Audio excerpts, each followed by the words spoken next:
Morning, welcome to Thurston County Board of County Commissioners Board Work Session for Wednesday, January 20th, 2021. My name is Ty Mentor, Chair of the Board. We have Vice Chair Commissioner Gary Edwards, Commissioner Carolina Mejia, Assistant County Manager Robin Campbell, County Manager Miro Chavez, and some folks from our CPED Community Planning Department, Josh Cummings, Director, Maya Teeple, Andrew Bond. I want to get it right. Bond, okay. And Jennifer Davis, Community Planning Planning Manager. Our topic today, we have an hour, I believe, and it's special use amendments, 3 in particular. So I'm going to let our County Manager frame this for us and we can get going. Yeah, thank you, Commissioner. This is yet another, I believe, successful step that you're going to be hearing from the CPED staff. These are related to 3 items the board approved on the 2020-2021 Development Code docket. I think it's to the point in which the board will get the information related to those 3 items. And at the end of the session, we will ask, and maybe I can bring those items for next Tuesday morning, where you can provide direction as to the next steps. So with further ado, Josh or Jennifer, you'd like to take on? Thank you, County Manager. I'll just jump in real quick and then hand it over to Jennifer. And I've said this before, but I want to make sure that it's heard by the new commissioner as well. This is nearly the end of this process for these items, but the beginning was based on clear direction from the Board of County Commissioners in terms of prioritization and what CPED should be working on for the vision for our community. And these are 3 items that rose to the top as directed by the board. And I wanted to say thank you again for that clear direction. We couldn't get here without your input and guidance and approval. So thank you for that. And thank you for the opportunity to facilitate the conversation. Jennifer and her team will take it from here and I will go off camera. All right, thanks, Josh. So good morning, Commissioners. Again, I'm Jennifer Davis. I'm Manager for the Community Planning Division. So that's a division within CPED. And we have Maya Teeple, our Senior Planner, who supervises our Growth Management Services team, and Andrew Bond, who's our Associate Planner. He's going to walk you through the proposals today. Since we have a new commissioner, I just wanted to set the stage a little bit and give context for what we're reviewing today. Josh did that a little bit. But one of the responsibilities of my team in community planning is to facilitate this process of amending Thurston County's development regulations. So those regulations are the zoning code, the regulations governing platting and subdivision of properties, environmental regulations, all the rules around where development can happen in our county and how it can happen in our county. So these rules implement the policy objectives established by the board through our comprehensive plan, and they also implement the policy objectives of the state's Growth Management Act. So that's what we do and why you're going to see a lot of us throughout the year. We're frequent flyers before the board. The amendment proposals we bring to you, as Josh said, are proposals that come from a list of items called the Docket. We're going to give you a much fuller briefing on the Docket next month. But the proposals that we bring to you today have been prioritized by the board for work off this Docket. There are 3 separate proposals that Andrew is going to walk you through. Since they all amend the same section of code, our special use permit chapter, we thought we'd bring them to you together as one as a package. They also share a common theme of they're dealing with potentially newer expanded commercial business activities in rural Thurston County. So it made sense to bring them to you together. You'll have the opportunity to consider them separately. We'll have separate hearings and take separate actions on these items, but we will treat them as a package as we go through this process. So unless there are any immediate questions for me, I was going to turn it over to Andrew Bond to walk us through the proposals and talk about next steps. I think we're ready to go. Good morning, Commissioners. Let me go ahead and share my screen for the presentation.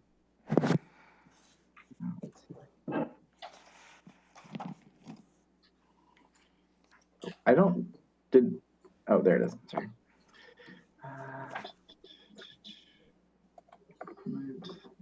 Can everyone see the PowerPoint? Yeah.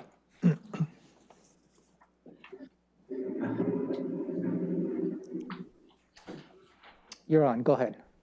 Thank you.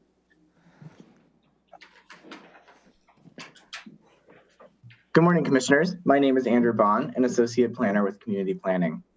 The 2020-2021 Official Development Code Docket includes 3 proposals to amend the Special Use Permit Chapter of Thurston County Code, Chapter 2054. These 3 proposals are being brought forward together for review as they amend the same part of the code and share the theme of expanding opportunity. Although these proposals are being brought forward at the same time, the Board of County Commissioners and the public review being brought forward at the same time, the Board of County Commissioners and the public review has been done separately for each unique code change, and separate hearings and final actions for each proposal will be sought from the board.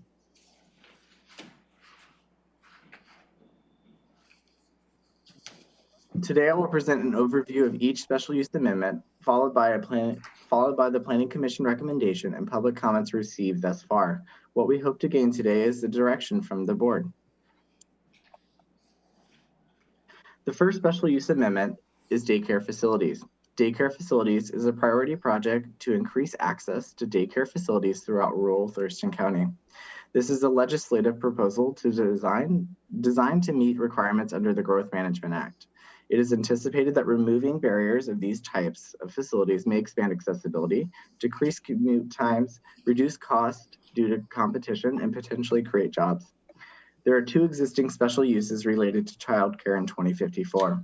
Family daycare providers is a residential use, and daycare centers is a commercial use.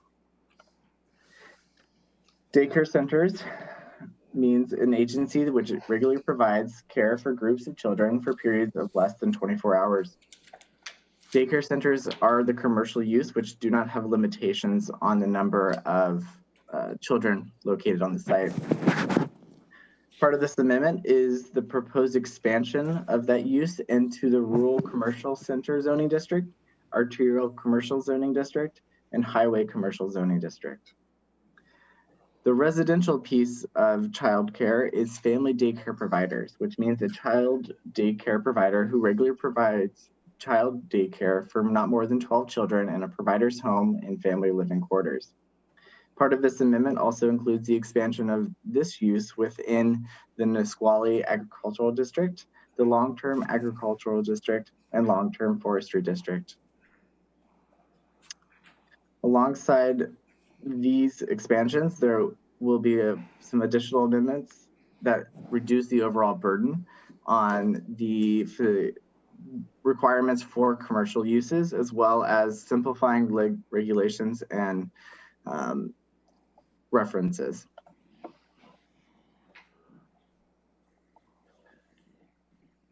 On November 4th, 2020, the Planning Commission voted unanimously to recommend approval, and as of January 20th, there have been no public comments received.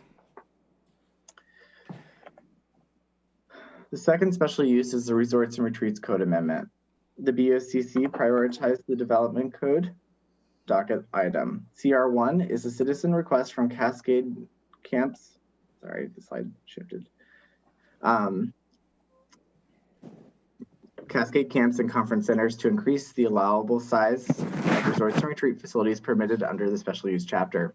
Currently, the maximum size of resort and retreat facilities is 100 acres.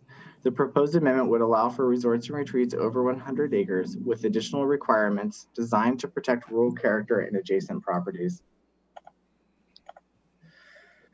Part of the Resorts and Retreats Code Amendment is creating 2 subsections. The first subsection would be for resorts and retreats under 100 acres while maintaining the existing regulations currently found within 2054. And the second subsection would be created that would establish resorts and retreats over 100 acres and establish new regulations that would limit the building area, the building size, and the setback requirements for structures and parking facilities adjacent to residential properties.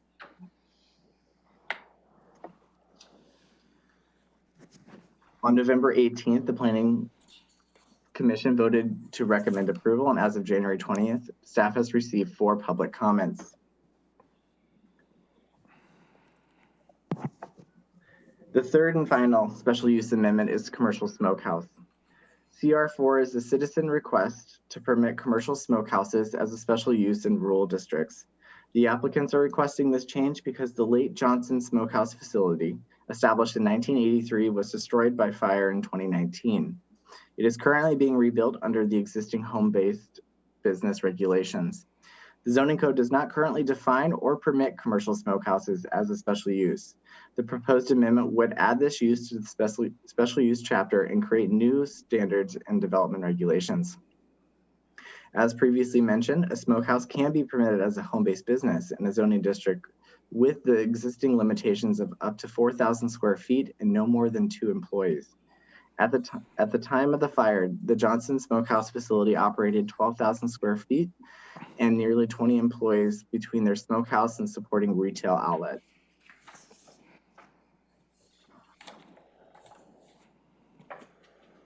This amendment includes a new definition, defining commercial smokehouses as wholesale facilities that flavor, brown, cook, or preserve cured food products by exposing them to smoke from burning or smoldering materials, usually wood. The residential zoning districts that this would be expanded into would be R1 to 20, R1 to 10, RRR 1 to 5, RR 1 to 5, and UR 1 to 5. Alongside the residential zoning districts, we will see the expansion into commercial and industrial zoning districts. And those will include the light industrial, rural resource, planned industrial, and the commercial zoning districts, neighborhood convenience, rural commercial center, arterial commercial, and highway commercial.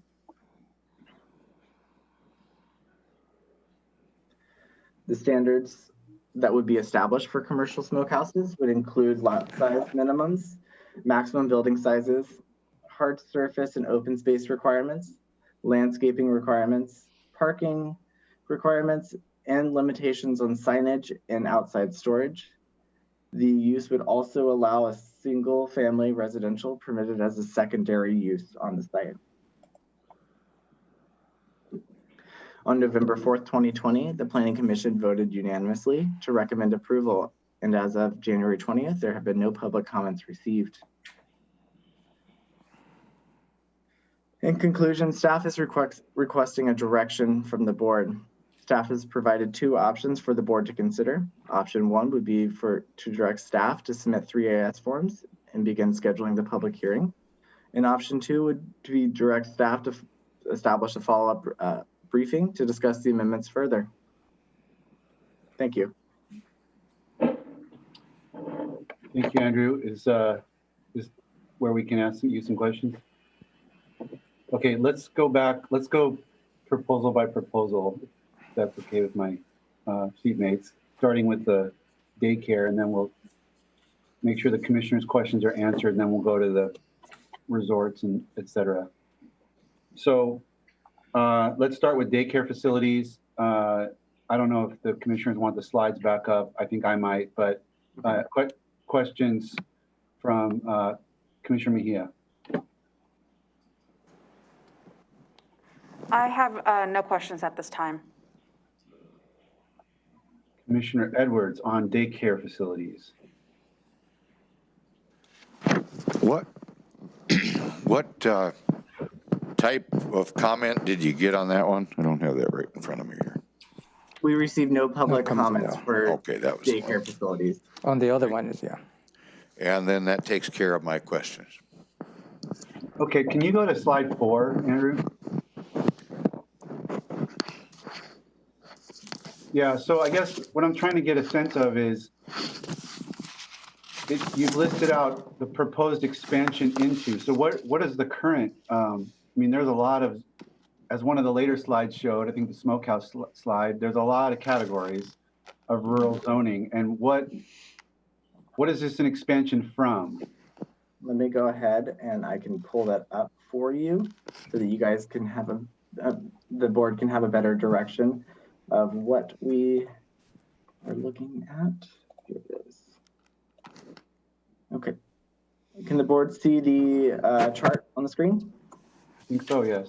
Okay, so this was included the attachments. The current daycare centers exist essentially from R1 to 20 all the way to the last residential. And then as you can see, the RCC, AC, and HC is what we're looking to expand into.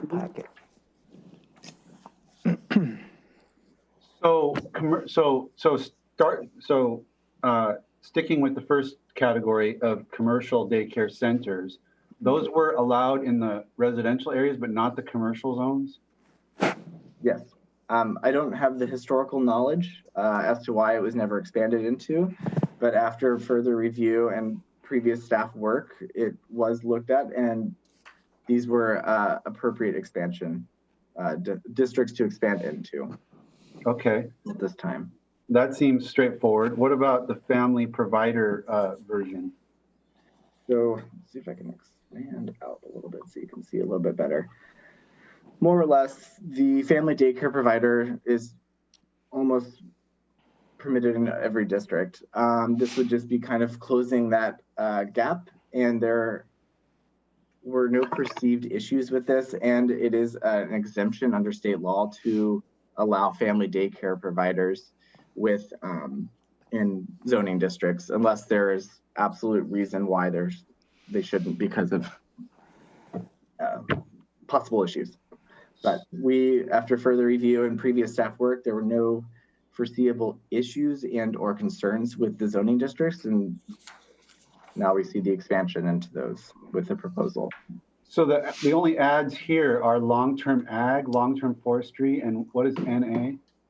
Long-term forestry, agriculture, and It's Nisqually agriculture, so rather a Oh, yeah. long-term ag zone.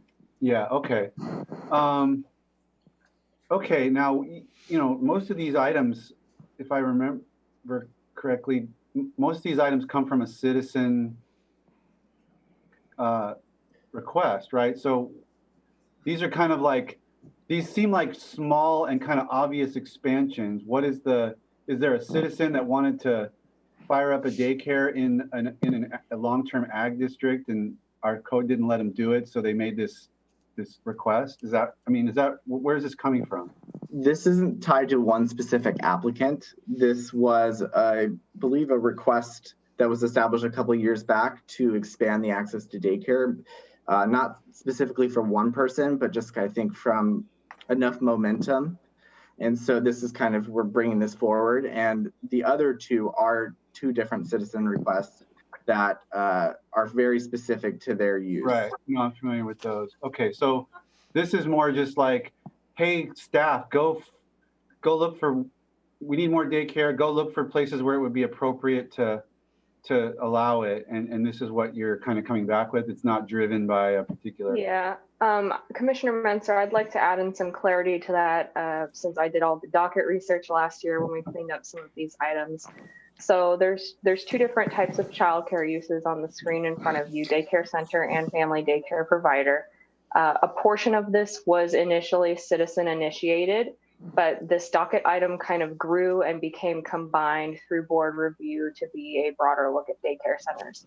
So daycare center, back in 2010 or something, we received an application from a citizen that wanted the county to look at expanding that use into commercial zones. And the county kept it on and off the preliminary docket and the official docket over the years, but that did combine in time with looking at family daycare provider, which is the other childcare use. And that comes from state law. So state law currently says that family daycare providers must be allowed in zones that allow for residential uses. And we do allow it in our residential districts, but we also allow residential uses within our resource districts. So staff did some review and identified those as a potential opportunity to expand that use. So it's kind of a combination and it's evolved over the years. And if we look at daycare, commercial, rural, arterial, highway, I don't have a zoning map in my office, and I don't have it on the top of my head, like how many of those types of zones we have, or how much. I mean, you can speak as high level as you happen to know, but I mean, how many of these types of, how common are these three zoning categories that we're going to be allowing the daycare centers in? For commercial areas, we have a relatively small amount of those three zones in the rural county. And if you give me just a second, I can actually pull that number up, but we can move on to another question while I get that for you. Okay.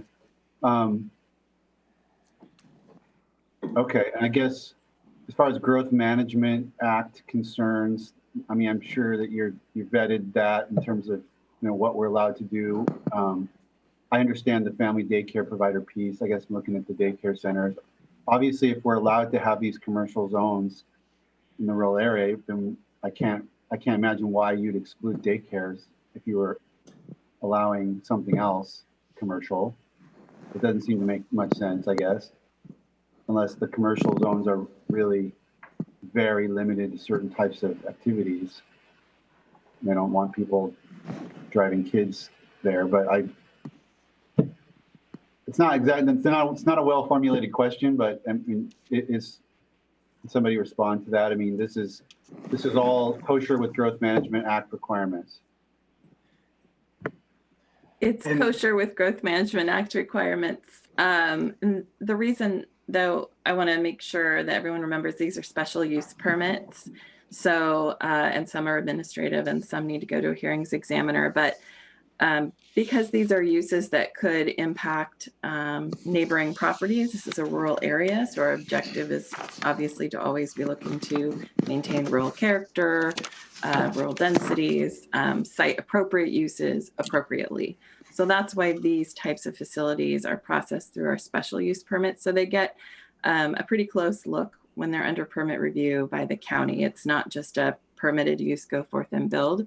You do have to meet requirements and get a special review just to make sure your impacts outward are appropriate and that it's appropriately sited in terms of a place where children are coming and going. You want it to be sited in a place that feels safe for that. So just keeping that overall context in mind. But yes, these are kosher under growth management for expansion in these districts. And to answer your previous question, about 0.2% of the rural county is zoned commercial, and it's around it's less than 900 acres. And just to clarify that point that Jennifer made, just so I'm clear and my teammates are clear, so it sounds like we have basically 3 levels. You can be an activity that can be permitted in a kind of a more regularized way.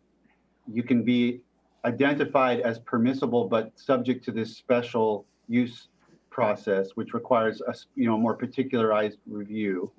And then I guess there's a 3rd level where you're just not allowed, you can't even apply or ask, it's just not allowed. And so we're kind of shifting pieces within those 3 tiers. Is that kind of a summary of how it works? Yeah, that's correct. Yeah. And Andrew had up a previous slide where he actually had that chart pulled up. Andrew, if you could pull that up again real quick. Within the special use permit process, which both of these uses go through, there's actually 2 tiers here. So the X's, those are kind of a higher level of standard. Those go through the hearing examiner. They have a public hearing where citizens can come comment. There's a notice requirement. And then the A is an administrative special use permit. So that is processed with staff in community planning and economic development as the approval authority. And Andrew, you may have something to add on to that, but there's 2 tiers here that we're seeing within the special use permit process.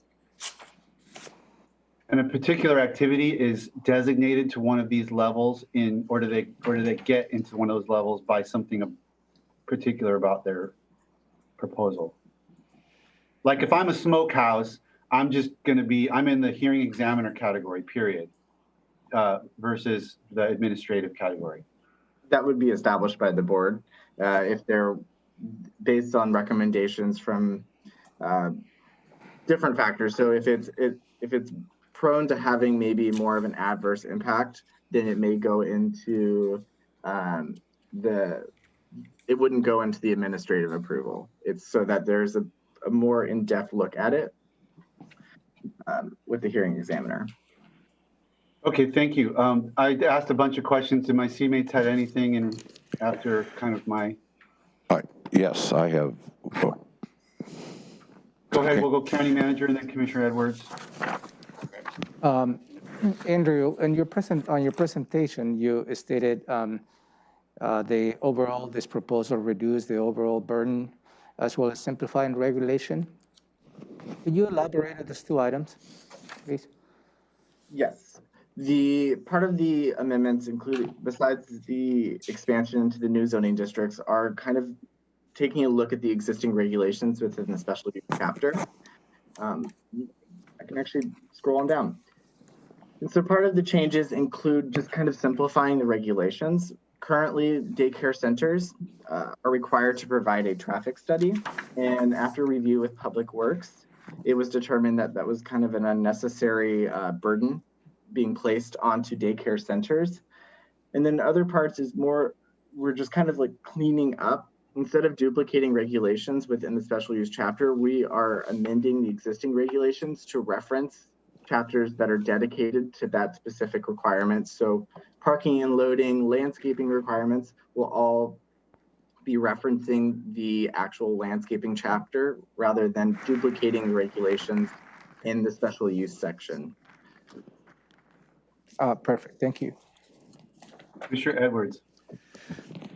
I guess I'm kind of looking for a bottom line here from where we started to, and I think we're there. Basically, what we're doing now is trying to cut the cost, I guess, because everything has a cost to it. If you make people jump through hoops, there's always a cost to it. So I'm looking to cut the cost to the provider, and actually by doing that, cut the cost to the user, the family user that is eventually going to be utilizing this. And just the bottom line is we're making daycare more readily accessible to families that need it. And that's kind of what I was hoping the outcome was going to be. And would you say that's an affirmative? We are increasing access to daycare facilities and removing some administrative burdens to simplify regulations and make it easier for an applicant to move forward with the proposal. And then I'll just go back to your first AIS, the first page there on the Thurston County Board briefing. The backside of that first page, that first sentence, ends in special use permits, or special use permit. And that means that staff is going to be able to follow these guidelines now and eliminate that process of going forward with a hearing examiner requirement, which in turn cuts costs. Is that right? The administrative review for family daycare providers will continue on, and the daycare centers will continue on requiring a hearing examiner based on the individual sites. So there's no changes with the different triggers. It's just the general requirements that are expected from the daycare centers and or the family daycare providers that will be changing, as well as the expansion into additional zoning districts. Okay, but a hearing examiner review takes a lot of time to schedule it and do it, and cost to the people that are trying to propose this. Is this move we're making here on daycare going to cut that possibility down, that we're not going to incur that cost for the citizen that wants to provide a service? Because everything is passed down to the consumer eventually. So are we lessening that burden? We are reducing the amount of requirements, you might say, for a daycare center by eliminating the need for a traffic study. So yes, we are reducing the overall burden by just simplifying and reducing specific requirements for daycare centers. You want to scroll back up to that chart, Andrew, just to be clear. Keep going up to the actual special use X's and A's. So as proposed, you'll see that we're maintaining a hearings examiner process for daycare centers in those commercial districts, but we're also maintaining the more simple administrative approvals by staff for family daycare providers in those additional districts. So we're just keeping in line with what's already on the books for the process. I see. We're simplifying it. As a comment. Go ahead, Ramiro. Maybe I'm going to put Josh on the spot, although maybe Jennifer. I believe the staff is looking at the special use permit process as an overall as to how that process can be enhanced. Is that correct? That is correct. And Yeah. so I think if this is something that you'd like to have us expand into the administrative review, we can bring that back to the board. But this, I think, back to answer one of the Commissioner Edwards' original questions, the answer to his question about removing hoops and reducing cost, the answer is yes. And there's still more to do. The next part in his question about whether or not this is part of the administrative special use, I think that you've heard that some of it is and some of it isn't. And if you'd like to expand it, we can explore that further. I guess from my perspective, I don't want to delay this, but I do want to expand that authority that staff would have. I mean, you guys get a sense what the hearings examiner is going to rule on. And I want to make this so that it's not so burdensome to an individual that wants to start a family business of a daycare. That's kind of where I'm going with this. So I don't want everybody to have to go to a hearings examiner. I want to make it a little easier for folks. It may be what the staff is stating, Commissioner Edwards, is the special use permit process. They're going to be looking as to what elements, not just on the daycare, many other aspects of the permitting process, they can be administratively managed as opposed to going to hearing examiners. So I think that conversation perhaps needs to occur holistically at a larger context as to what administrative approval process should be under special use permit and what goes to the hearing examiners, as opposed to just looking individual elements of the permitting process. So I think the staff is working on that. I think that requires a robust conversation with the board. They may be occurring later this year. Okay. Thank you. I have a question. Go ahead. Sure. And this is in regards to the zoning districts. I'm not familiar with, just the terms long-term agriculture and small agriculture and long-term forestry. Like, where is that specifically? What does that encompass even? That's a great question. We'll have to get you a zoning map. Long-term agriculture and Nisqually agriculture are about, oh gosh, off the top of my head, 14,000 acres or so of rural Thurston County. And these are special zones where agricultural uses are the primary uses. You can also have residential and home-based businesses and other uses located on these properties. And in fact, for farmers, sometimes diversifying their income is part of what they do. And long-term forestry is a much larger portion of the county. It's primarily, forest uses, but again, you do have smaller forestry parcels in there where you might have residential dwellings and homes where someone might be also wanting to run a daycare in addition to their forestry use. And so that was why the expansion into those particular districts was considered under this. Thank you. Okay, well, to sum up that item, I don't think that, nothing that I've heard that we're doing, everything that is a change in the direction of being more, expanding access and making things more streamlined for applicants. So I think that kind of headed the direction that Commissioner Edwards was suggesting. And I agree with the county manager that when it comes to this hearing examiner process, I would need to sort of see the scope, the broader scope of what overall, what do we route to the hearing examiner versus what do we keep administrative, and why are those choices made kind of in a broader sense. So I appreciate that input. Let's go to resorts and see what we've got there in terms of questions from the board. It's probably useful to just keep those slides up, just to remind us. Maybe go one more slide on to number 7. I've got my packet here. Let me look. 7. Yeah, let's just stick with 7. Okay, I'll start with Commissioner Mejia. Any questions specifically on this resort proposal? I am Okay, I was looking for the comments. I found them. I'm reading over those right now. No questions at this time, Chair. Okay. I haven't seen the comments. Is there something you could say, Andrew, about the comments that we got? You said there were 4. There were 4.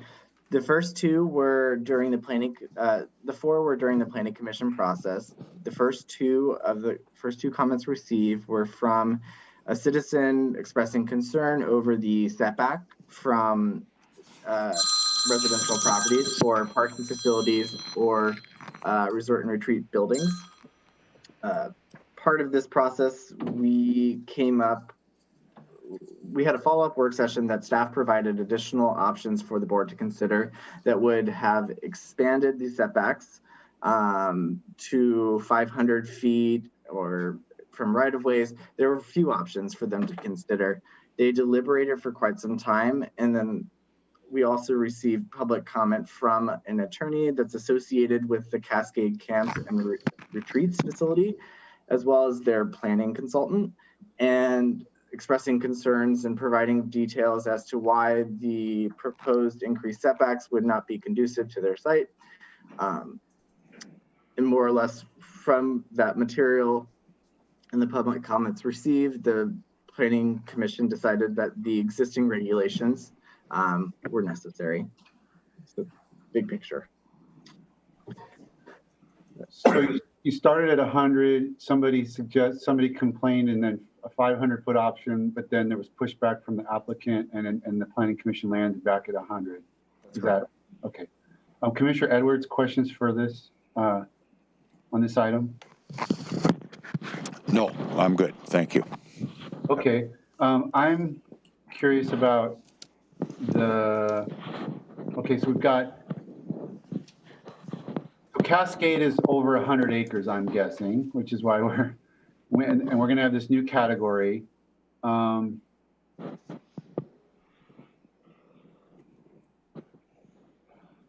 Cascade,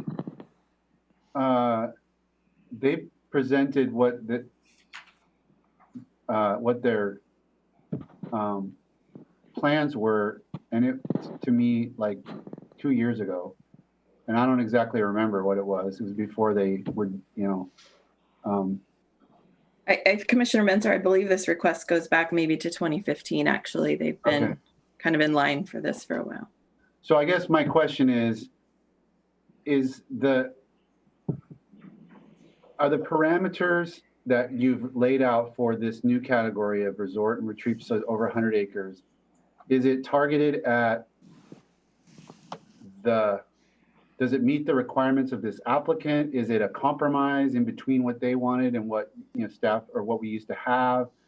Where does it kind of fall in terms of because when you only have one sort of proposal, it's easy to kind of want to accommodate that proposal, but we're making rules that will apply to other parcels around the county, and it might be a different set of parameters that you'd want. I know you guys, I'm just thinking this out loud. I know you guys think about that in that way, exactly that way. So I just wondering if you could comment on that.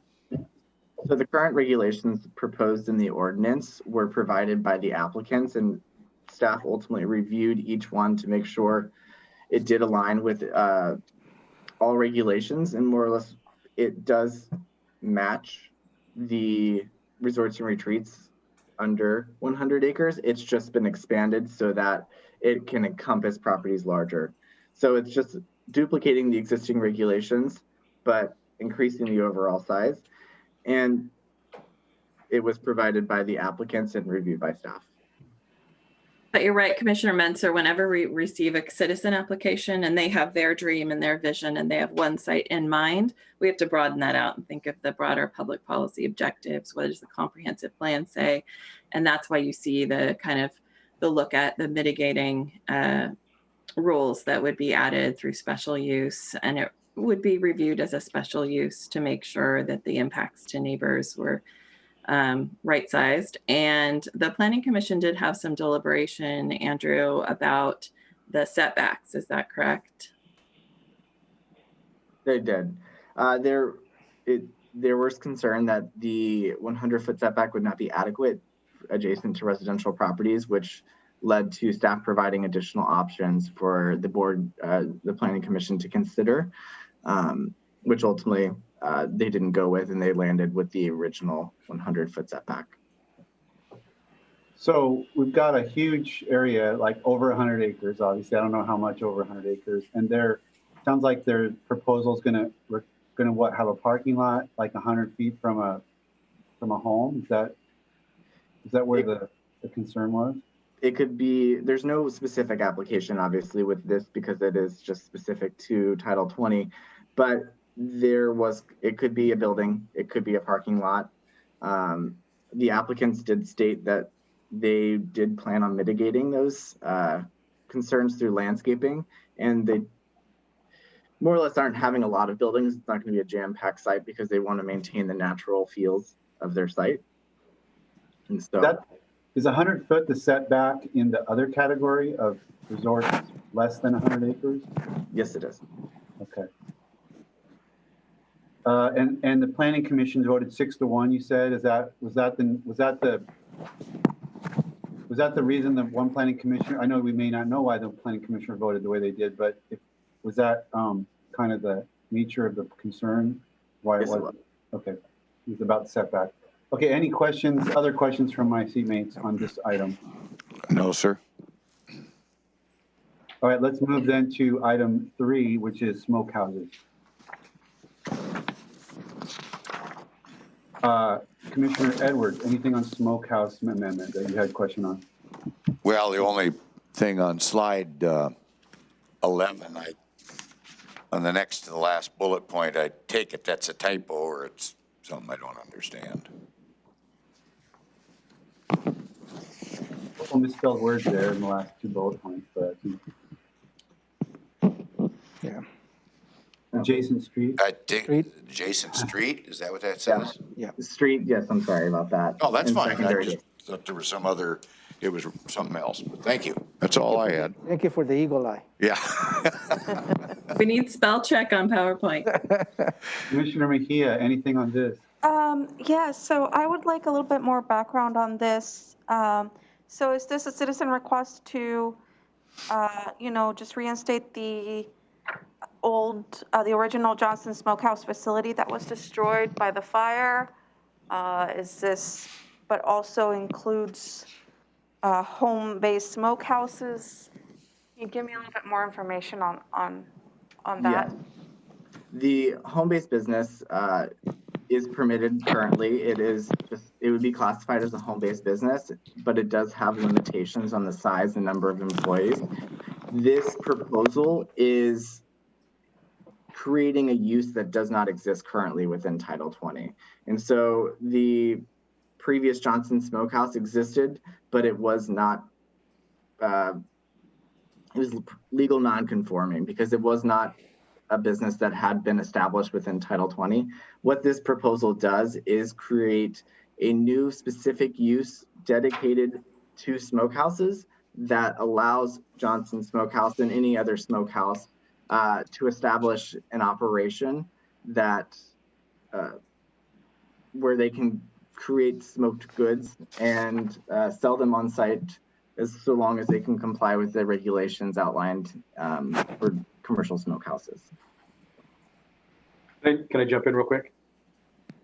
Here, go ahead, Josh. So Andrew, can you help describe legal non-conforming? Does that mean that Johnson Smokehouse was bigger and had more employees than before when the regulations dropped the allowable? Is that what that means? Legal non-conforming means is that the operation was in existence before the regulations that were in place went into effect. So more or less, they were around before the rules came into effect, and so they were permitted to continue operation because they existed prior. Moving forward, they could not go back and establish their existing operation again, unless there was a change within Title 20 to permit them to do so. So once it burned down, they weren't allowed to go back in time. Correct. And so this brings them up into, allows them to operate the way that they were when they were legally non-conforming. That is correct. It creates the opportunity for them to return, and anyone else who wishes to create an opportunity, a commercial opportunity, a commercial smokehouse opportunity, they could do so as well. Does that help, Commissioner? It does, thank you. Nice way to navigate through that question. So looking at the next slide, number 10, sorry, the previous slide. So now smokehouses are, that's like every category, it looks like. And I guess I'm just wondering about, a smokehouse. A smokehouse seems by its nature to be something that might aggravate neighbors. I mean, I can imagine it to aggravate neighbors. So I'm just wondering if there was no you said there was no public comment in opposition or concern about all the various categories that now could potentially have a commercial smoke. So from the start of this process, there have been no public comments received. There was, I believe, a significant portion of public comments received during the docketing process for this proposal. To kind of jump back to what we discussed with the daycare facilities, this would also require a hearings examiner, which would look at each proposal individually and to determine if it does comply with the area and establish any sort of standards or limitations that might need to be assessed to ensure that it mesh well with the surrounding area.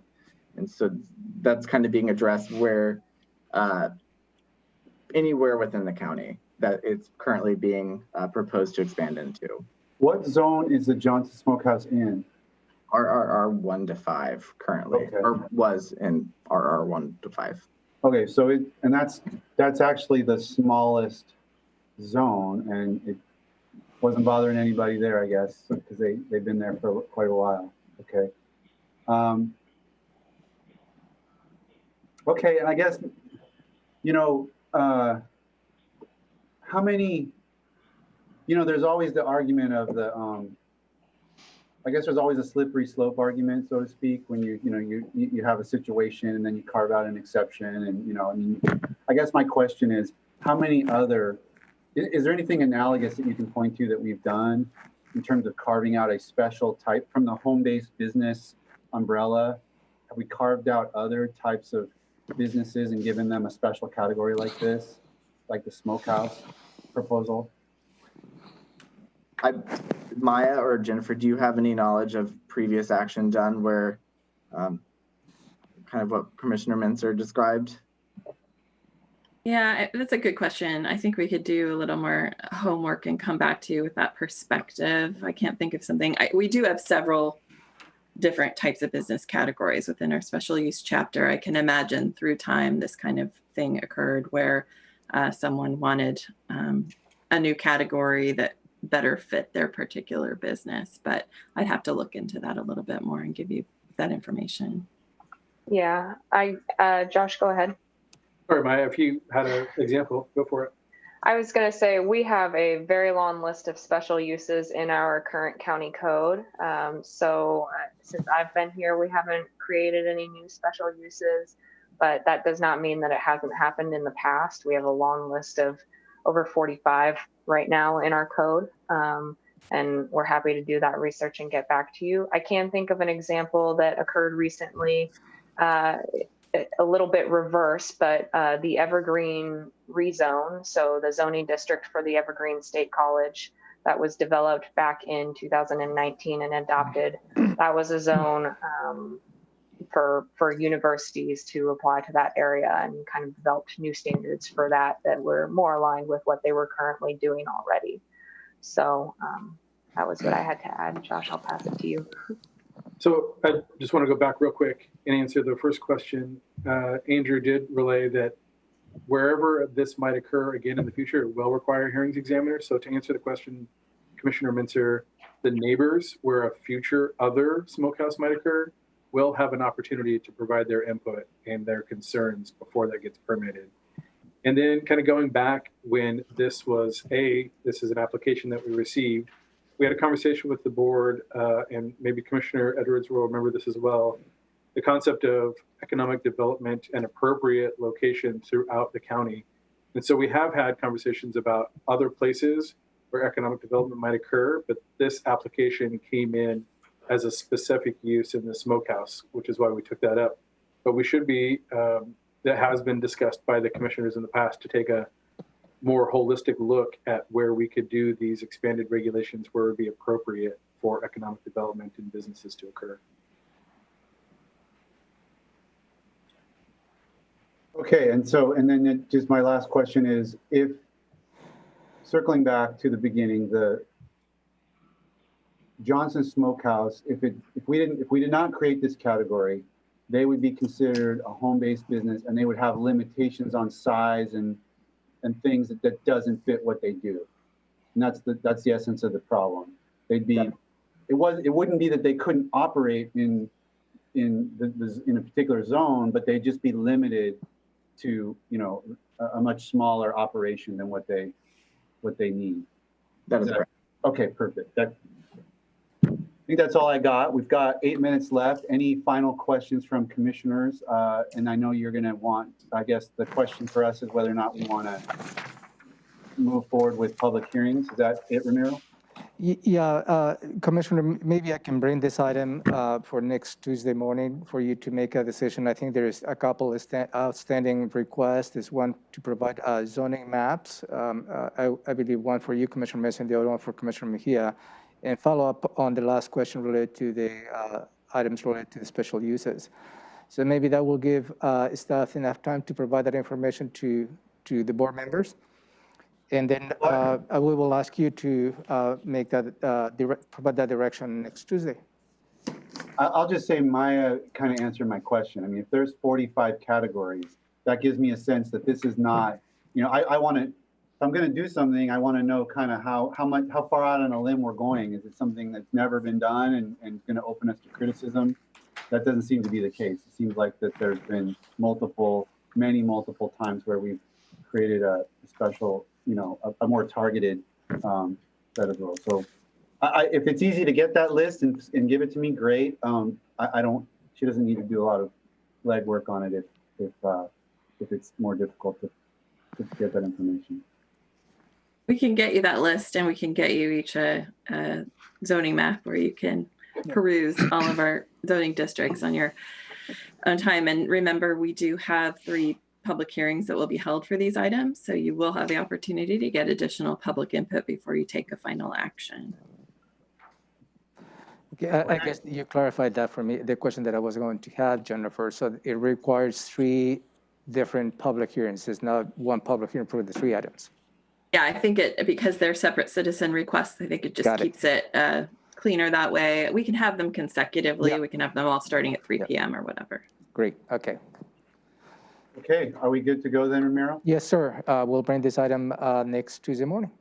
Thank you, Josh, Jennifer, Maya, and Andrew. You guys are just plowing through all the work we gave you, and we really appreciate that. Good job. Thank you. Good job. Thank you. Thank you. All right, we're adjourned.